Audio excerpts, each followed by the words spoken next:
Good evening, everyone. Thank you so much for coming. Sorry to stop the chatter in the room. There'll be lots of time for that afterwards, I promise, as we can all network and talk.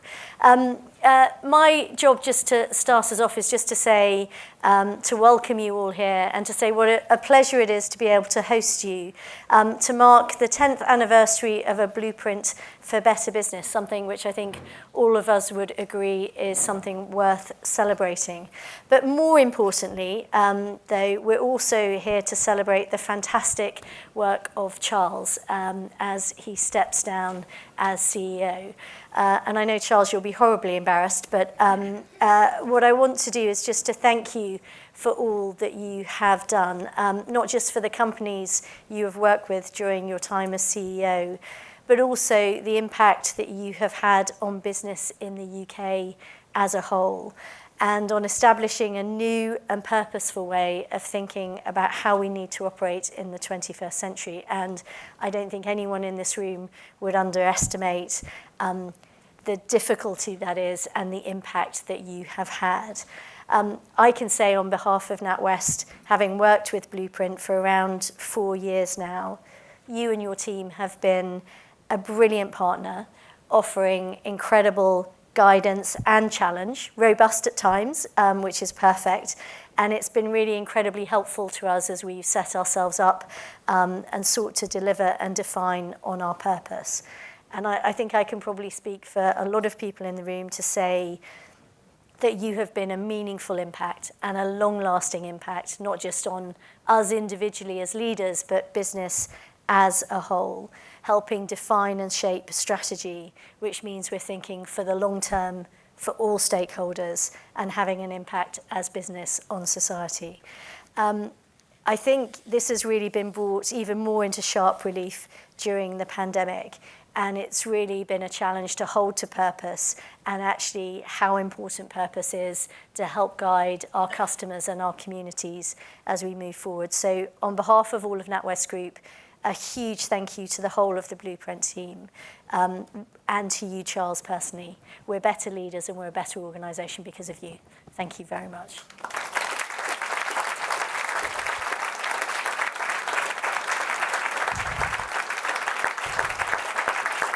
Now, of course, the job is not done. It's never done. So I know you're handing over the reins to Sarah, and we're looking forward to working with Sarah this year and beyond so that our organisations continue to support and strengthen our communities and making business a force for good. So this evening is to celebrate Blueprint, to celebrate Charles. And with that, I'm going to hand over to Andrew, who's going to kick us off. Andrew, over to you. Thank you very much, Alison. Come and join the panel. I wanted to add my tribute to the work that Charles and the Blueprint team has done over the past 10 years. First, in developing the 5 principles and the framework of Blueprint, 2 years' work distilled into 2 pages, as Charles likes to point out. And then just as important, more important in some ways, their work in disseminating the principles and the framework to such profound and practical effect. I'm Andrew Hill. I'm the senior business writer at the FT, and I was trustee of Blueprint and chair until 2020. But I really merely rode the wave that the original Blueprint team created.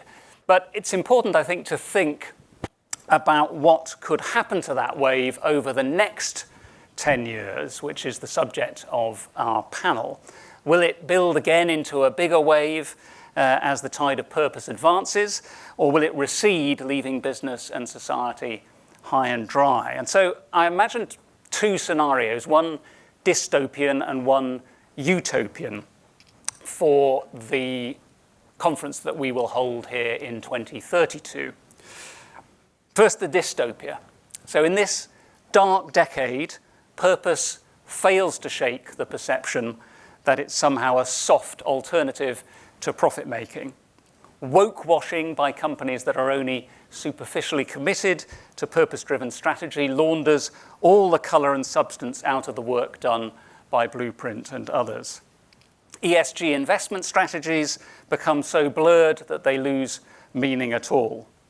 Consultancies chase the branding opportunity and carelessly crush the myriad smaller, thoughtful non-profits whose voices drown each other out or simply go unheard.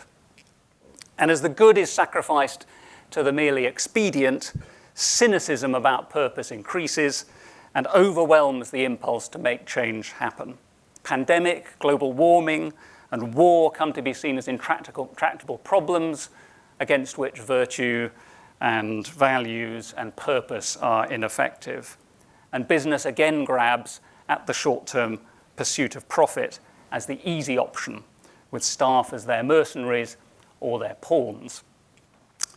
Then there's a utopian option, where the concrete evidence of positive change at blueprint partners like NatWest encourages the fence-sitters to commit to deep purpose-driven strategies. The shoal of smaller independent purpose bodies, spearheaded by Blueprint, start linking up and amplifying their voices. Their independence is recognized as a virtue, not just condemned as virtue signaling.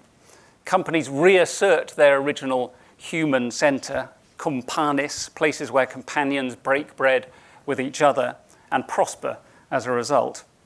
And the practical efficacy of purpose is recognized in research and hard financial results, leading to that Aristotelian ideal of eudaimonia that Charles Handy, among others, loves, of human flourishing and greater sustainability in its widest sense.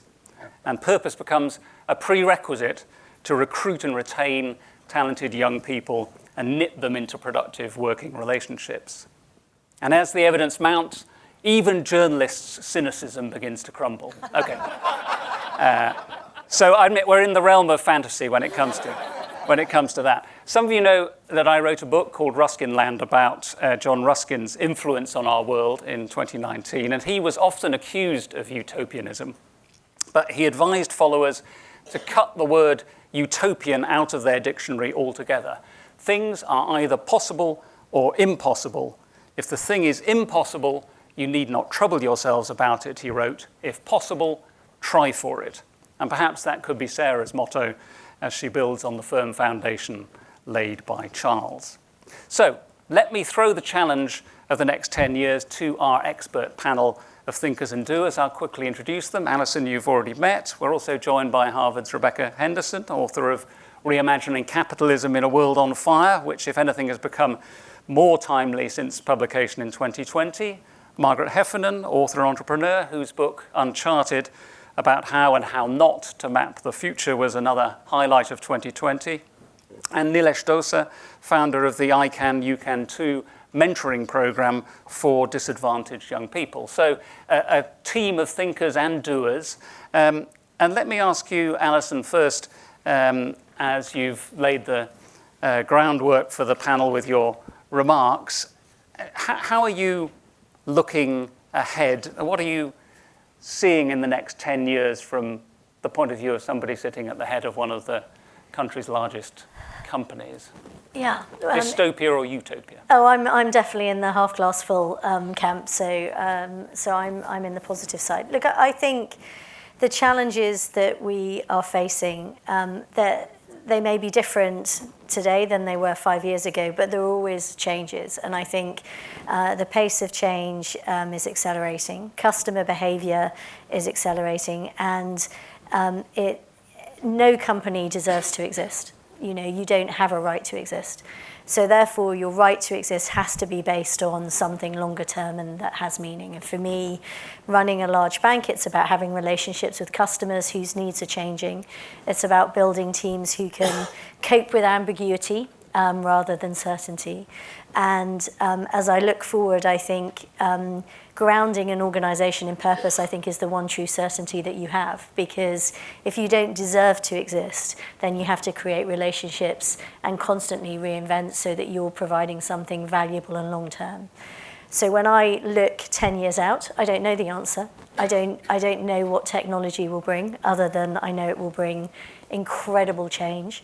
I don't know what my customers want, but I know that I'm going to be embedded in their lives and learn with them and help them as we go forward. And I know that I've got to have a greater meaning than just transactional, because otherwise I'll be replaced 10 times over by other organizations. So for me, it's about creating an and organization. I've got to be able to drive profits and be commercial and drive value for my shareholders. I've got to drive value for my communities that I live and work in. I've got to create value for the people who want to work with me as colleagues, because otherwise I won't attract the best talent. And I've got to be deeply embedded in the lives of my customers so I can add meaning across the board. So I think rather than trying to answer what will be in 10 years, I've got to define that I will be here in 10 years by helping move alongside and constantly reinvent, which really then starts to shape the type of people I need to work with me, the type of partners I need to have, and be very humble in sort of my organization to make sure that I can be part of a future that's as yet undefined but critical. So if I can just follow up with one question, because I don't want to be rude since you're hosting us here, but what By if, all means, please what do. if you personally aren't here in 10 years? What gives you confidence that what you're doing at NatWest is embedded for the longer term, beyond the vision that you clearly have of how because I'm irrelevant, actually, and I think that's a really important part for any CEO of any large organization. My job is to build long-term value and sustainable value. I'm merely someone who's in this seat today, that I have to build the discipline and the foundations that mean we're thinking long-term and long-term sustainable value, rather than defining my role or short-term rewards. Because whether it's, in 2 years' time, 5 years' time, 10 years' time, whoever sits in this seat is sitting on an organization that looks after a lot of people. So it doesn't matter. I don't matter. I'm irrelevant. It is what I'm embedding in my customers and my colleagues, creating a learning organization, creating something that's valuable in people's lives. Right. Rebecca, let me come to you. Your book is in part or a lot about the way in which business and society work together and have worked together in the past. For example, rebuilding Germany after the Second World War. And I'm wondering what you see that gives you hope for the next 10 years, and what you see perhaps that makes you think more work is required here, because business has a tendency to focus in on itself under pressure and start saying, how do we get to the next? Surely does. So, hope. When I first started writing about purpose-driven business and climate change and business should focus on inequality, it was about 18 years ago, and my colleagues thought I'd lost my mind. I had a very respectable career writing about innovation, and I was thinking about all these public problems, and like, what? And the reason I know this, I suspected, but the reason I know this is a couple of them have started to apologize to me. So I take that as a very good sign. They were like, oh, Rebecca, you were right about climate change, oh, sorry. And inequality and politics and... So I see it in the business schools. I see that this question of purpose is now no longer fringe. I see a lot of pressure to teach about it. Harvard Business School just started a business and society initiative. Oh my God, we got to do something, really got to move. Put it in the first year course. My phone's ringing off the hook, although I have no phone and no one ever rings me. But spiritually what I'm getting at when I say my phone is ringing off the hook? This ESG thing, would you come and talk about it? This board, should our board? I mean, this has this huge interest. The kids think something is really wrong, and they really want to do something about it, and that's good. And I think we now have, this is the academic in me, more and more good solid research showing that, just as you said, Alison, this is kind of a good way to run a firm. It's not the only way to run a firm. You can be an evil bottom feeder and make money, let's be clear on this, but you can do the right thing and attract new customers, build your brand, motivate your people. And the research on this is getting stronger and stronger. So that's all great. What makes me nervous? The same thing that gives me hope. We're living at this really tricky moment. I find when I'm with small groups, particularly of people who are younger, they say, we've lost it, right? It's gone. There's nothing we can do. It's going to go over the edge. There's fear and despair and rage. Groups of people in suits, if they're under 40, tend to say to me, reimagine capitalism? Shouldn't we just get rid of it? So there's kind of anger and despair. And that's good news because I believe that we have one of the best answers to that. I think political action is incredibly important. I tell my students, if you have the taste for it, get into politics, address this. But for many people, the firm is the most trusted institution in their life and the place where they spend most of their time. And so if firms can model there is hope, we can address these problems, we can work together, there is that solution. But at the same time, and Andrew, I love the way you're quietly channeling it in the room, there's immense cynicism about business on both the left and the right. I mean, the right is cynical because they're like, oh yeah, you guys are just, more crony capitalism, you talk about purpose, just as, I don't know what you're selling, but it's, wokeness, we don't like it, it's not good, you should be just maximizing profit. And the left is, excuse me, do you know what business is doing in the world? And, Facebook, excuse me, let's just, forgive me, I'm just about to go on leave, so I feel all relaxed, but let's just total democracy because we're maximizing profits.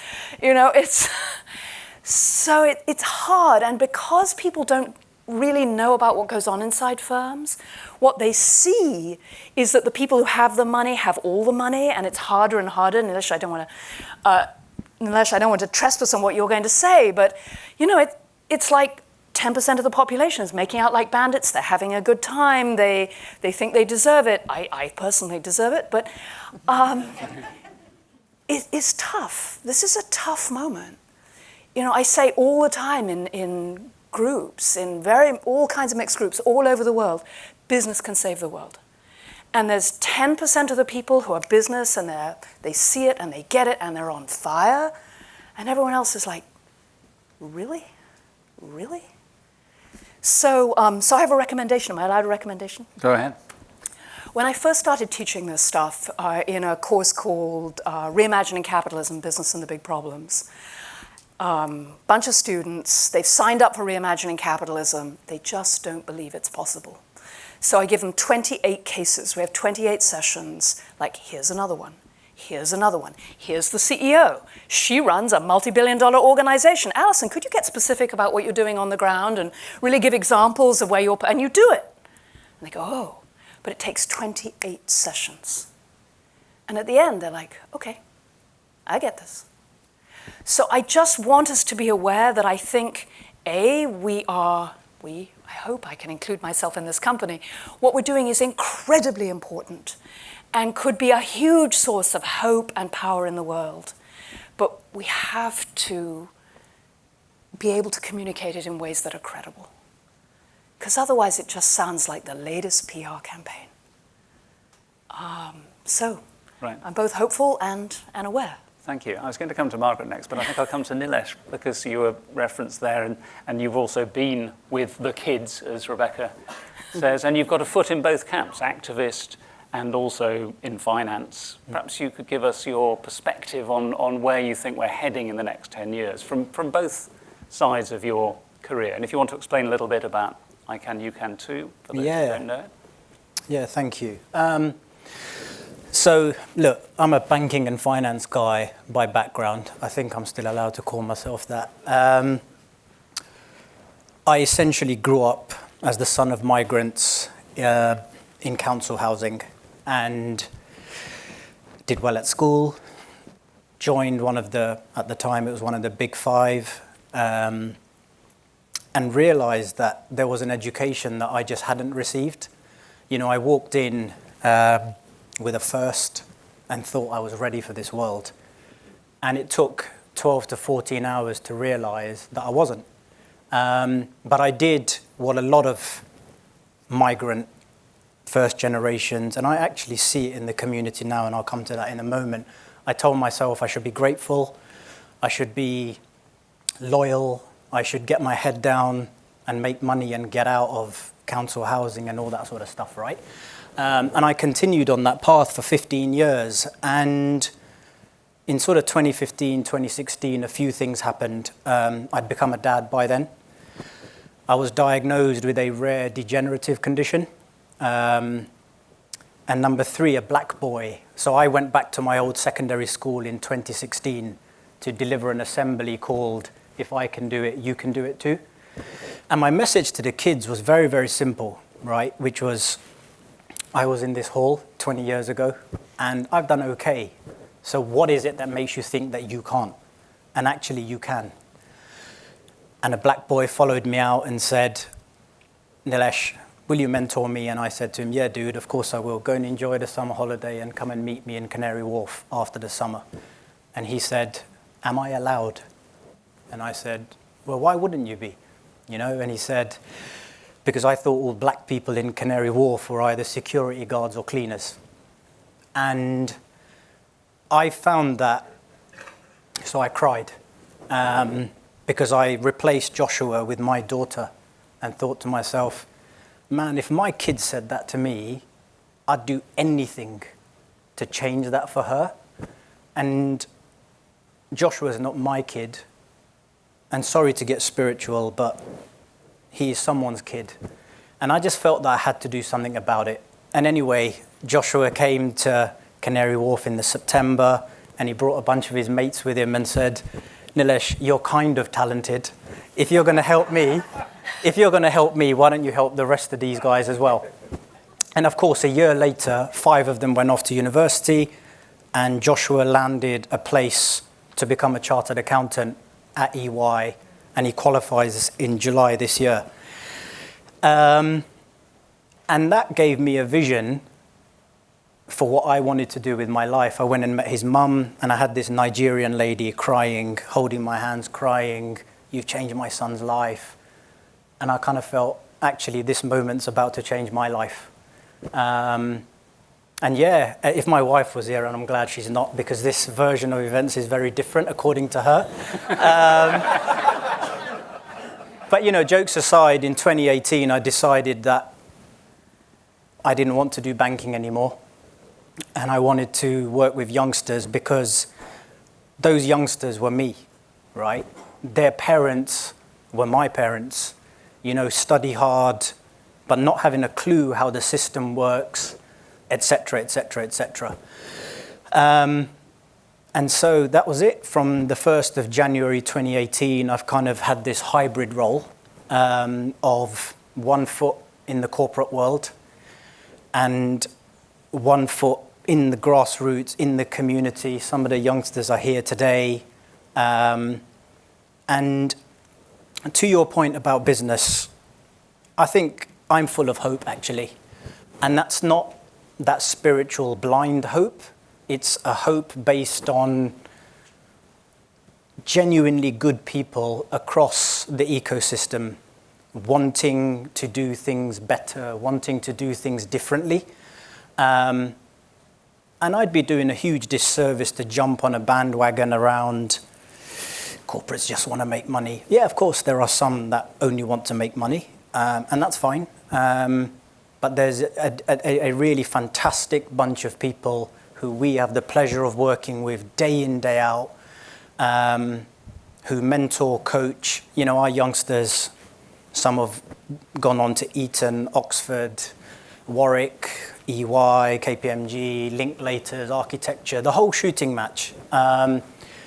And what I've seen in them is a deep desire, in the same way that at some level I had, of going back into the community and taking a whole bunch of people with them. Let me just sidestep for a second. A couple of years ago, when lockdown began, a young boy that we know, a 4-year-old, died of malnutrition. And because we are so immersed in our community, this hybrid model that I keep talking about, you know, we as a team felt that this was something that we wanted to do something about. So we created our own hot meals program. So every summer, Christmas, Easter, and I mean, if I use Easter that's just gone, it was an incredible project born out of tragedy. But you know, I've got some of the youngsters here ran that project, and when I look at them, I can't not have hope, right? I look at them and I think they're not only going to do well, but they're already doing good. You know, we had CEOs, taxi drivers, teachers, entrepreneurs, young people cooking food, packing it, getting in a car, going out and delivering it. And yeah, man, the truth is I look at these guys and I don't have anything but hope that, you know, it's going in the right direction. Can I ask Nilesh? Of course. Thank you for that, very moving account. Thank you.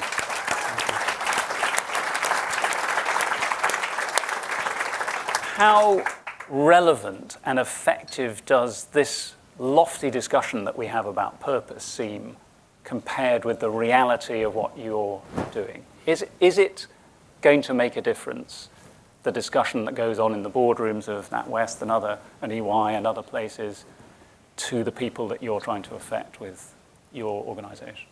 For me, and you've helped me out, because the word lofty is for me the challenge with the word purpose. I think I did a podcast on this recently, purpose. I think we seem to think of purpose as this sort of halo turf that only some people can live by. No, I don't think that's true. I think deep down, and I see it in tens of people regularly, I think deep down there's something in us all that says, what's my role here, right? You know, we get statistically 80 years on this blue marble that we call our home, right? What's my role here?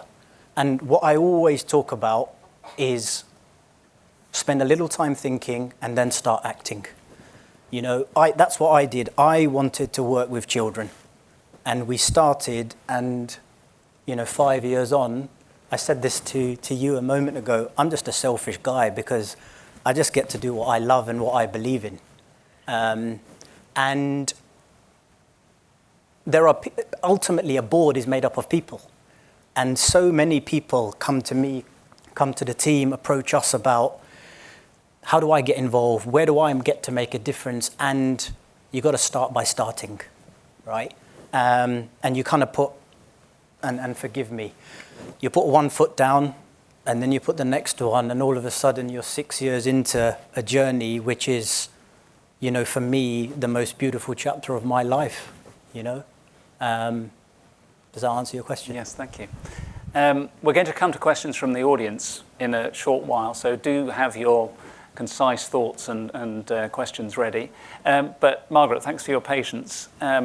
Feel free to pick up on anything you've heard. I'm interested in part in whether you think the leadership is there to take us forward into these 10 years, but anything that you want to... Yeah. Well, it's interesting, I'm an entrepreneur, and Ruskin and I wouldn't probably have got along because I was only ever interested in things that were impossible. If you told me it couldn't be done, I was there. And I have to admit, in the last couple of years, my optimism has faded. And it hasn't faded because of lack of good people. There are lots of good people. There are lots of good people who would really like the world to be different, better. And they do their bit. I'm very anxious that it's not enough. It's not fast enough. It's not concerted enough. And it isn't nearly connected enough. So you have these little, what Auden would call points of light. And it's really thrilling when you meet those people and you think, all is not lost. There's this great person, there's that great person, there's these great kids, and it's always the kids, like somehow they're going to save us, which I feel very uncomfortable about. That the kids are going to clean up the mess that the parents made. Isn't the responsibility the other way around? I used to think it was anyway. So I'm afraid, actually. There was, and I wrote about this in the FT, there was this PwC survey of global CEOs. 53% of them didn't think their businesses had carbon emissions. Right now, the one thing that tells you is they don't know what they're talking about. And as a consequence, did they have a carbon reduction plan? No, they didn't. So that bugs me because this is the climate crisis is a very special kind of problem, in the sense that it flies in the face of everything we're taught about how to manage business, right? So be efficient. Don't plan for 30 years. Don't do things until you have absolutely incontrovertible data that it will work. Be operationally perfect. None of those principles of so-called good management will get you doing what you need to do to address the climate crisis. None of those principles will set, deadlines for carbon reduction. And I'm very struck by the number of companies and CEOs that I work with who understand the problem, but their whole lives they've been trained not to be adventurous, not to take significant risks, not to go too far ahead of the pack. And so you have a lot of paralysis, which is we know what needs to be done. Well, we think we know what needs to be done. It probably could be done, and we can see that some companies are doing it, but we don't really want to be first out of the blocks. And by the time they get it, it'll be too late. So this timing issue is a real problem. Yeah, fantastic we responded so well to the pandemic. Fantastic people could change and adopt, and adapt to virtual working. It showed that people are really good at change, contrary to myth, if they know why, right? But actually we could have been doing that change 10 years earlier. But we didn't because, well, you don't want to get ahead of the pack. There's this incredible kind of, I don't know if you call it, what would you call it, collaboration almost, and sort of let's all run as fast as each other but no further, because although we believe in competition, we don't really want to lose the safety of the crowd. And in that respect, the business community can be deeply conventional. And you get this with CEOs saying, well, I wish the government would regulate because then we'd have a level playing field and I wouldn't have to make the hard decision about changing our business model. So there's a lot of conservatism still. There's a lot of fear of doing what they don't see others doing. It's really interesting that a lot of the companies who are doing fantastic stuff, other big points of light, are afraid to talk about it in public because then they'll get picked on and they'll have to be perfectly held up to a standard of perfection, which they know, because it's early days yet, they can't hope to reach. So I'm anxious about that, and I'm anxious about one other thing, because you asked about leadership. The thing I'm anxious about with regard to leadership is that in many of the companies I work with, where succession is always an issue. I mean, everybody thinks about it, even though they all pretend not to. Almost everywhere I go, there's a recognition that the obvious people in line for succession won't cut it. They're too old, they're too high-bound, they're too conservative, they're too old school. And so succession is going to come from the level beneath of younger people, more imaginative, more creative, freer thinkers, and so on. And that's going to be tricky if somebody doesn't look after those people and really get them ready. And it's going to be tricky if boards don't dare do that and think, well, let's just take the people and the processes and the faces we know. Because I think the headwinds that we're moving into do require a very different kind of leadership. I think a huge proportion of it does not sit in senior leadership teams and is going to have to be identified and developed. And I think if we don't do that, and we just do slightly younger versions of the same old, I think we're going to be in deep trouble. I was just thinking as you were talking, if only we had a CEO on the panel. Alison, can I ask, just before we go to questions from the audience, but I feel like you need to have a right of reply here on this question of conservatism, because it is true, isn't it, that it's very hard for you to get ahead of the pack, too far ahead of the pack. You'll just have shareholders coming in and saying, you've gone too far, I need to rein you in. And that is a problem longer term because it won't meet the critical issues that we're talking about.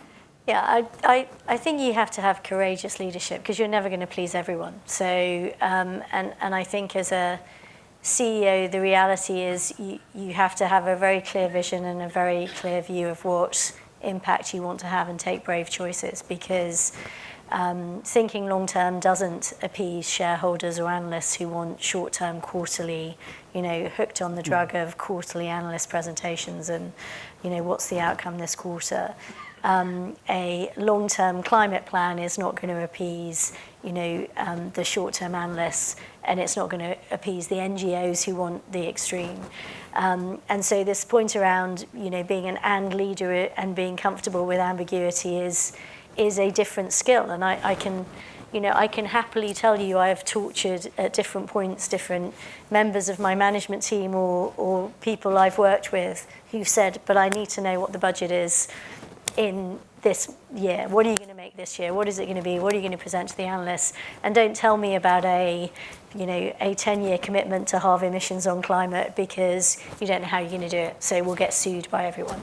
And so I think inherently the type of leader you need is someone who is prepared to be comfortable with uncertainty and courageous about direction. And a lot of the management courses don't teach you that. You get dragged into that.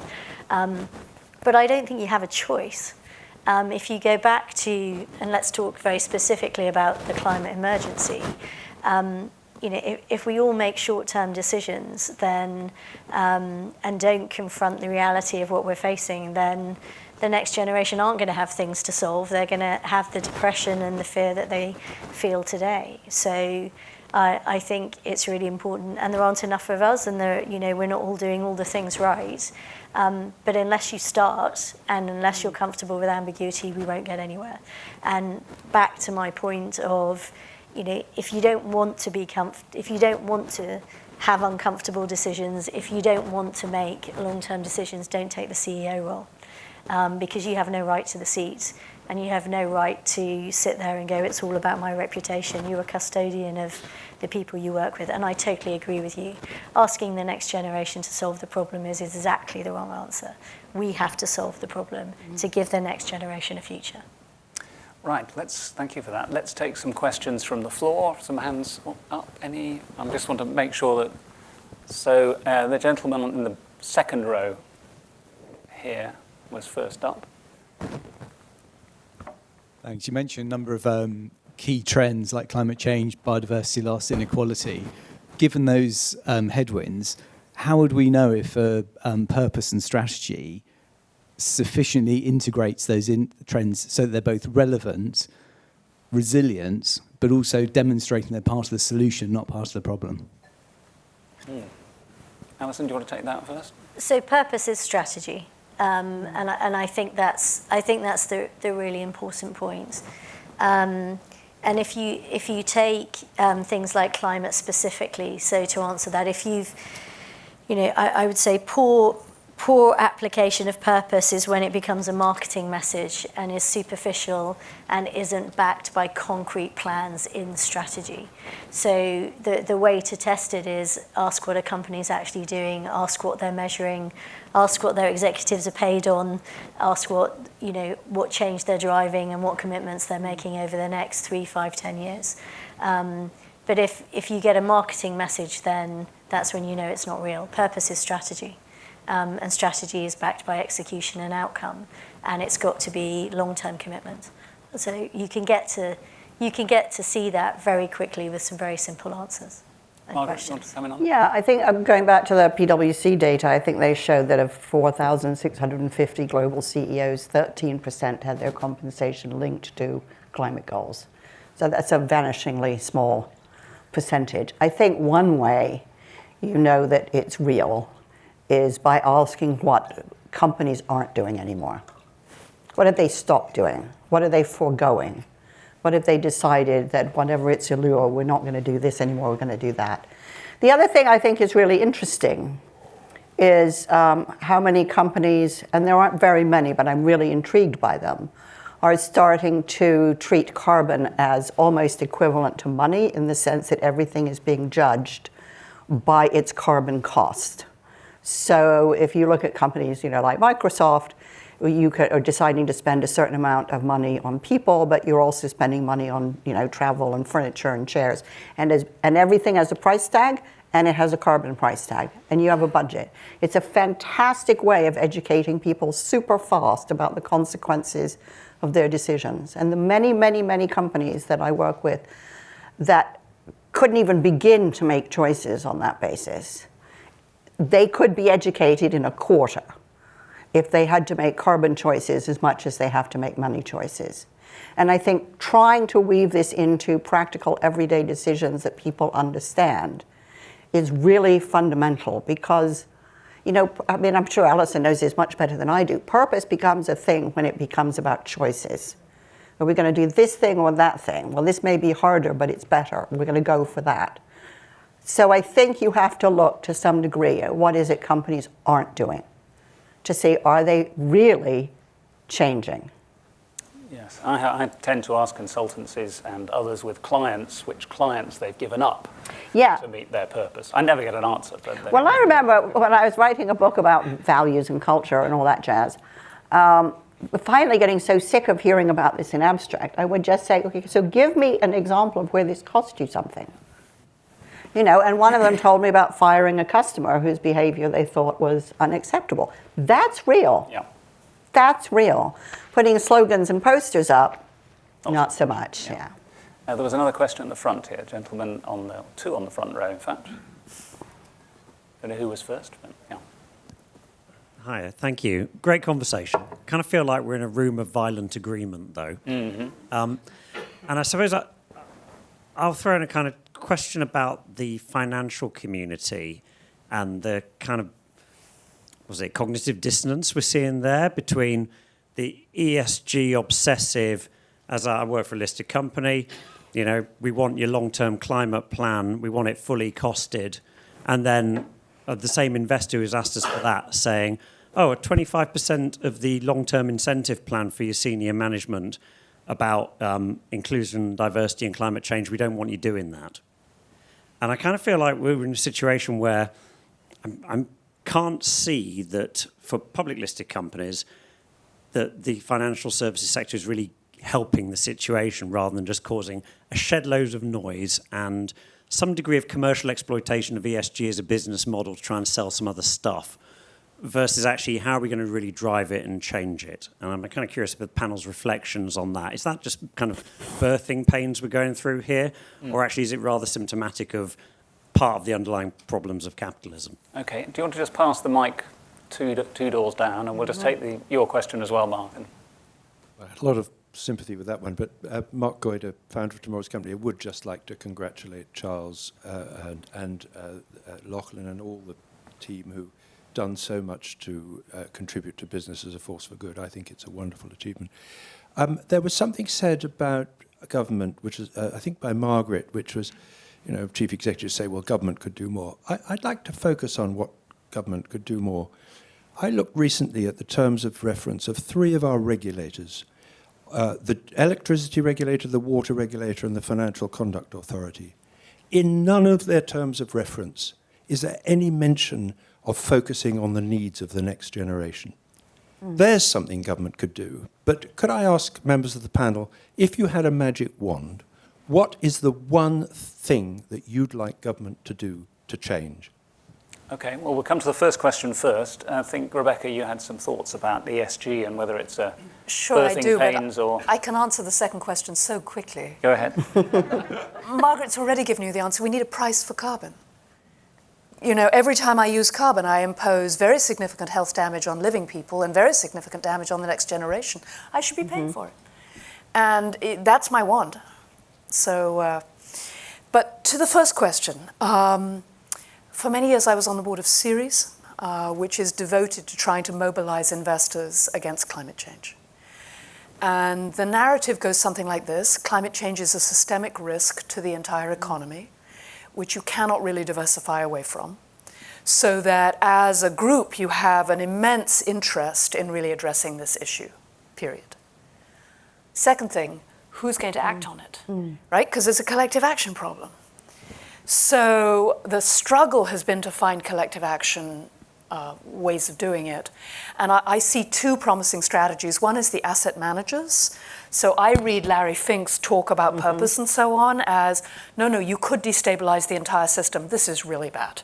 And so he says in public, it's fiduciary, I've got to do this. And we're seeing some movement. We're seeing votes against boards. We're seeing insistence on climate programs, all the ESG kind of kerfuffle you're talking about. Clearly, ESG is very preliminary. Clearly, there's a lot of washing. But without good metrics, you cannot get collective action. The investors cannot push all the firms in their portfolio to move. So it's slow, it's hard. But I used to be the Eastman Kodak Professor of Management at MIT. I wrote papers about how hard it is to change things. And when Margaret says only 13% of people have carbon plans, I go, 13%? That's amazing. No, so it's going to take time. I think it would be greatly helped by changing the rules that govern asset managers so that they're actually responsive to asset owners. And they're not being paid on short-term returns. Because the asset owners have a very significant impact a very significant interest in addressing these long-term problems. And that's a structural problem. To the gentleman who asked what government could do, if I can have number two, that would be really helpful. So yes, it's a mess, but that's what change looks like. It looks like this. Nilesh, do you have a government wish, a wish for the government, from your perspective, if you had one thing you could ask them for, other than the carbon pricing? Yeah, I'd like them to have an appreciation for the fact that the playing field just isn't level. What do I mean by that? So, Alison, I'm going to use you as an example. It's okay. At the moment, the truth is you've got hundreds and thousands of youngsters who, they want a better life, right? And they deserve an opportunity because of things that are outside of their control. If they turned up to NatWest tomorrow morning to interview, they would fail that interview. Not because they don't have the ability, but because they've never been taught. And the analogy that I've often used is, no young person would sit at GCSE with no knowledge of the syllabus, never having done a past paper, without having guidance, coaching on how you navigate that stuff.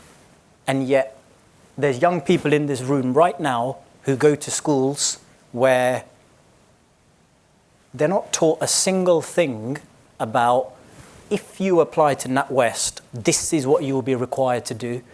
What do you wear? How do you navigate a telephone interview? What does an assessment center look like?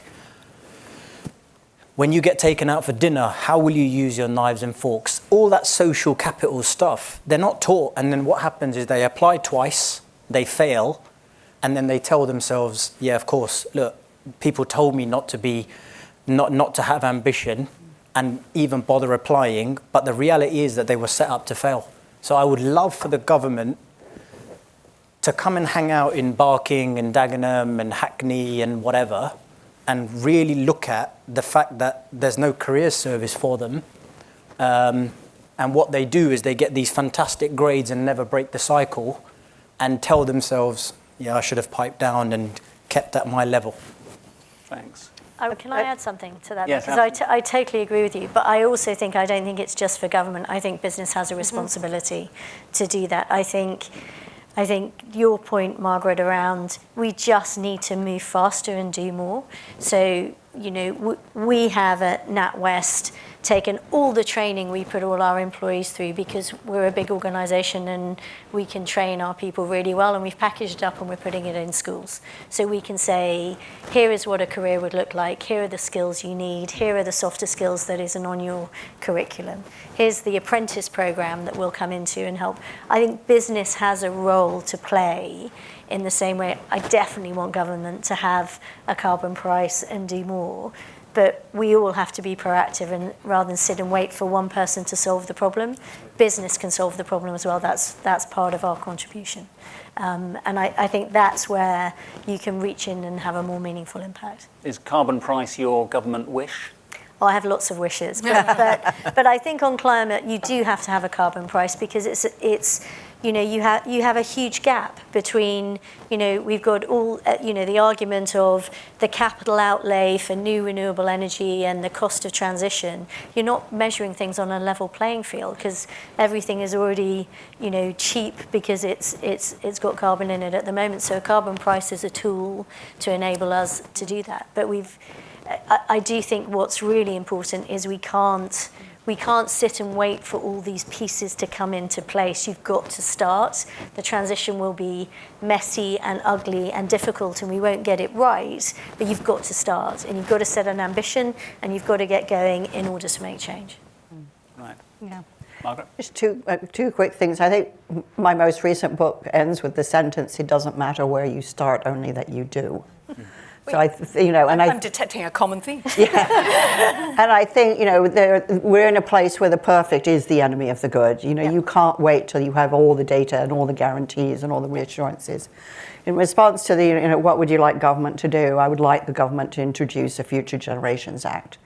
I think I've written about it a lot. I've watched how it's been implemented in Wales. It has absolutely given the Welsh government and Welsh society a sense they're about something, they're progressive, they're creative, and that people are thinking beyond their immediate self-interest.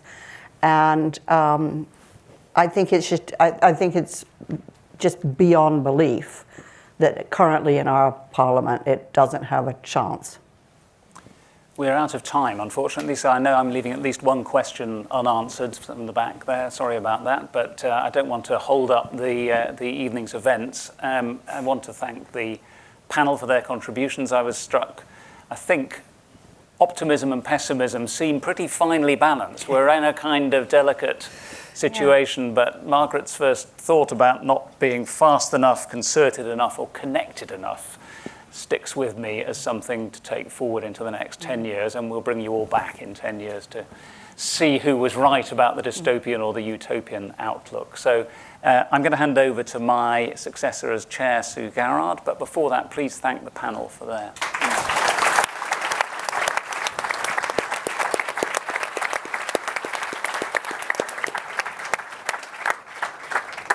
So I'm not going to worry you. Can you hear me all right? Yeah. I'm not going to worry you by standing behind that because that usually means you're in for a long haul, and I think you're probably quite keen to get out there. But I just want, first of all, to say a fantastic thank you to Alison. If there were more CEOs like Alison, that 13 would go to 26 pretty quickly, and then you'd reach a tipping point. Hurrah. But I'm also here just very briefly to introduce the next two people who are Sarah and Charles. And when I took over the chair from this chap 2 years ago, he said to me, by the way, Charles has just said that he's leaving, at which point actually it was unprintable. Because I just thought, and the more we tried to write the job description, I think probably some of the most energetic trustee meetings that we had, and with a smaller group, was, actually the way Charles did the job was just, you can't repeat it, really. So much of it was embodied in who he is as an individual. And I genuinely, for about 6 months, thought, God, I'm going to preside over the collapse of Blueprint. Genuinely, I had this moment, a very long 6-month moment of thinking, I'm not sure we're going to crack this. And Brendan and Micah, I can't see if they're here, really kindly volunteered to lean in and do the recruitment process with me. And we were getting the CVs, and you just get that sinking, oh, God. And then we went through a couple of days of them. And then Sarah walked in, and you know what it's like, don't you? Within 2 minutes, you're like, hurrah!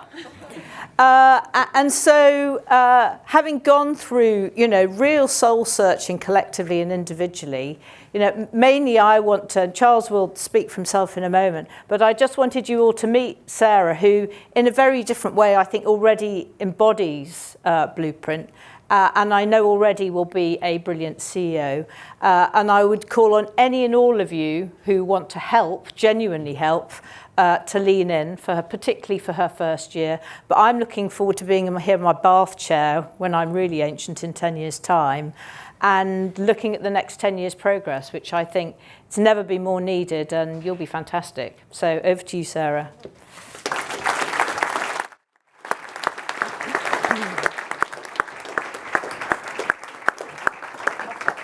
Thank you so much. And I am going to stand behind here. I need to hide the scrappy bit of notes that I made, not because I've got a long speech, so don't be afraid.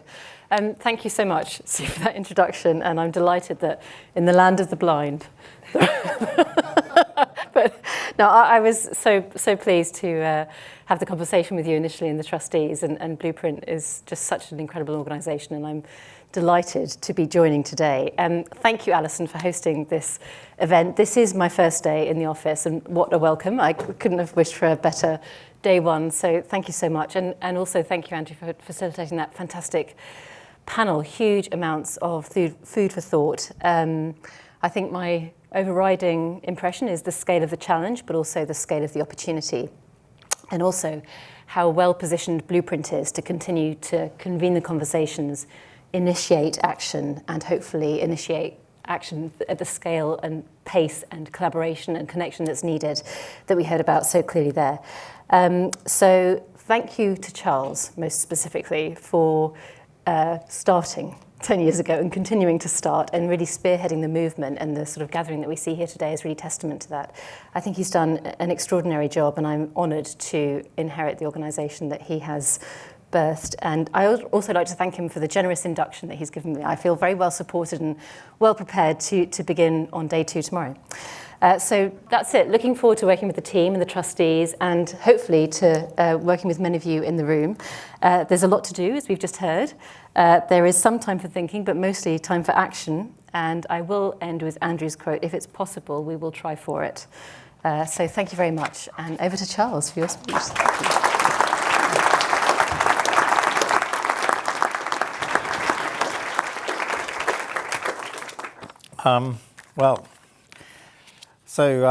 I had a wonderful boss once who said, "Flattery is fine, provided you don't inhale."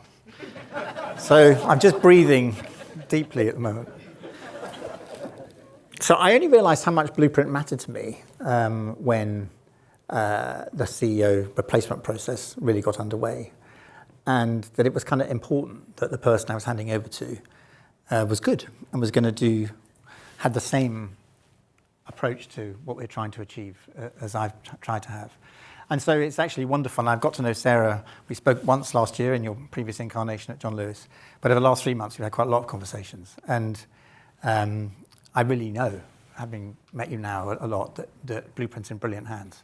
And you've got exactly the same kind of ethos and approach. So that's a great feeling of wandering off, knowing that the charity is going to continue with the same approach and ethos. So I wish you and the team every success. Alison, thank you so much for hosting. And I'm delighted that a number of your colleagues from NatWest are here as well this evening that we've worked with. So you've been kind enough to say some things about how Blueprint has helped the bank. But equally, the bank has helped Blueprint a lot. And we've learned a huge amount and continue to learn through the 3 or 4 years that we've been working with you. And I also know the respect out there, not just in the UK, but beyond, for what you are doing on climate change and other crucial issues, and how also the bank is now showing up as an exemplar of change and what the financial sector can look like. So that's great, and I want to thank you for that as well. So it's great to see such a great crowd here. Many of you have been involved in Blueprint from the beginning, or over the last decade. And I do think anything useful Blueprint's been able to do has been a result of collective effort and fulfillment and commitment. So this is a chance to say thank you to you too. I know it's always invidious to name names on these occasions, but there are some I must. Blueprint would not have happened without the ready willingness of a Catholic Archbishop, Vincent Nichols, to respond to a request for help from business leaders for an ethical critique of the financial crisis, and the insights of Andrea Ponti and Brian Griffiths, both then brought to that early effort.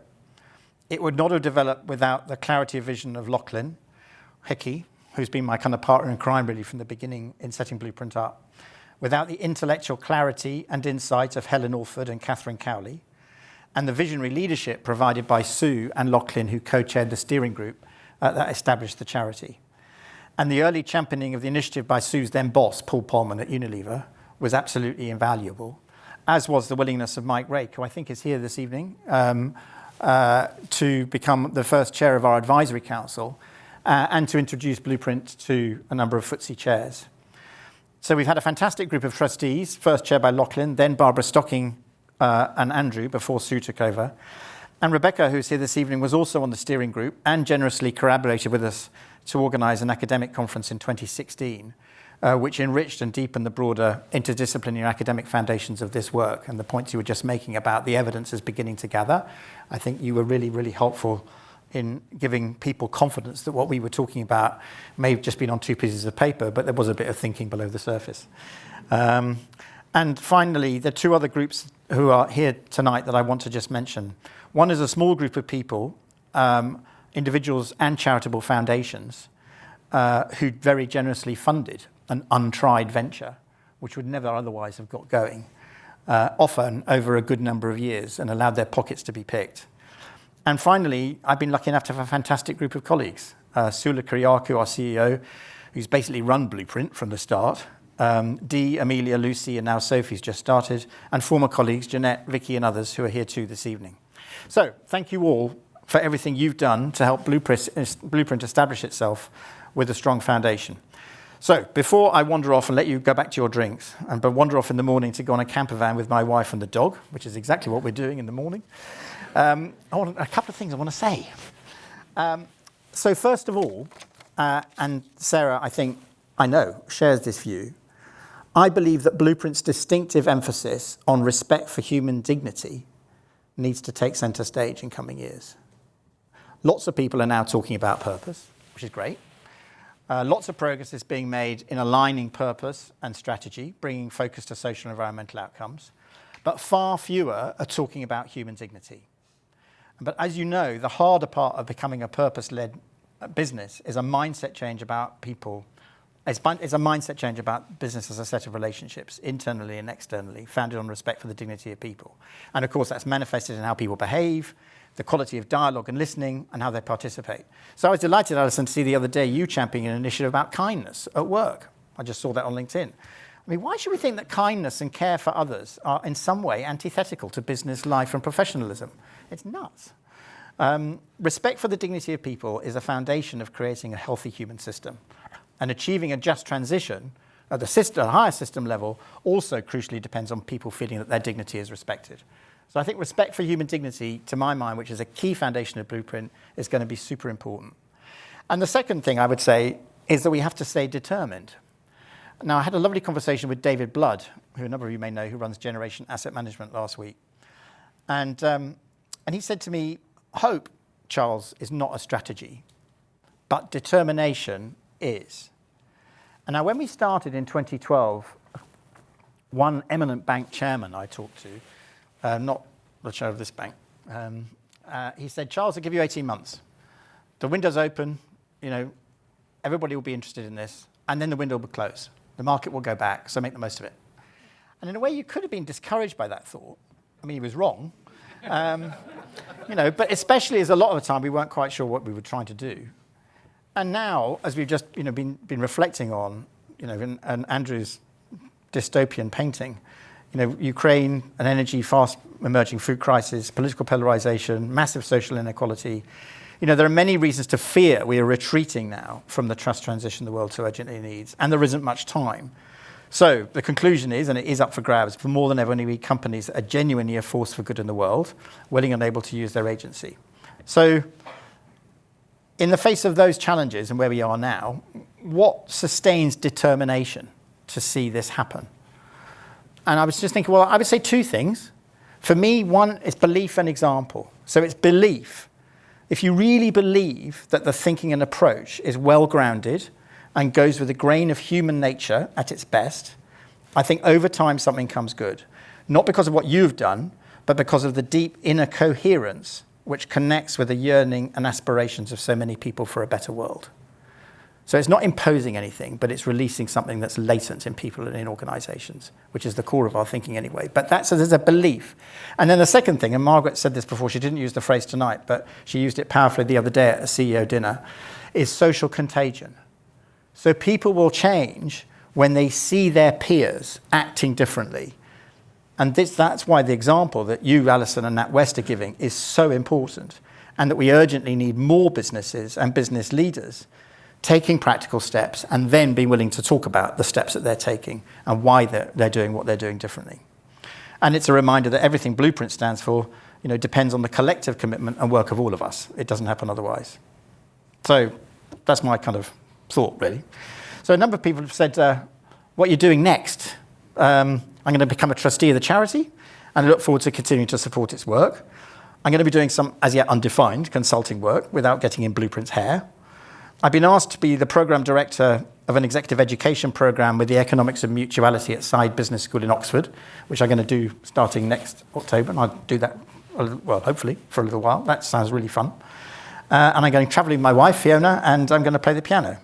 And I'm also going to write a short book on purpose. Now, Rebecca's, of course, written a brilliant one already, and a number of you here have also written books. So you think, well, and I feel a bit like there's a peer in a House of Lords debate who towards the end got up and said, my lords, everything has been said in this debate, but not by me.